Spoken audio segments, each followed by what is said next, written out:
Первый день мая особый почет воздается труженикам. Меняются времена, меняются люди, но неизменными остаются ценности. Одной из таких был и остается труд, поскольку без него нет будущего.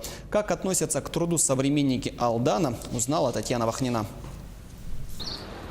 Во все уголки Якутии май приходит мощной поступью, неся с собой энтузиазм и уверенность в том, что любая цель может быть достигнута. В первый день последнего месяца весны во славу труда всюду возносятся хвалебные речи. И, конечно, особый почет в этот день воздается труженикам. Они не всегда получают регалии и награды, однако к делу каждого из них безгранично уважение человеческое. Каждый человек достоин уважения и принятия.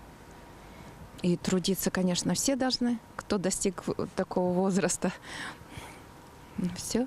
Ученики, дети трудятся в школе, мы трудимся на работах. Ветераны труда, конечно, достойны уважения.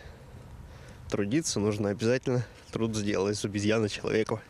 Сегодня День солидарности трудящихся отмечается в 140 странах мира. Корни праздника уходят в историю. Порядка 130 лет назад трудящиеся объединились, чтобы защищать свои права. Это касалось прежде всего 8-часового рабочего дня.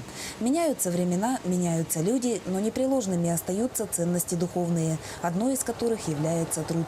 Труд, конечно же, должен человека облагораживать. Трудиться надо, потому что мы создаем как материальные ценности для самих себе, так и для окружающих, для общества.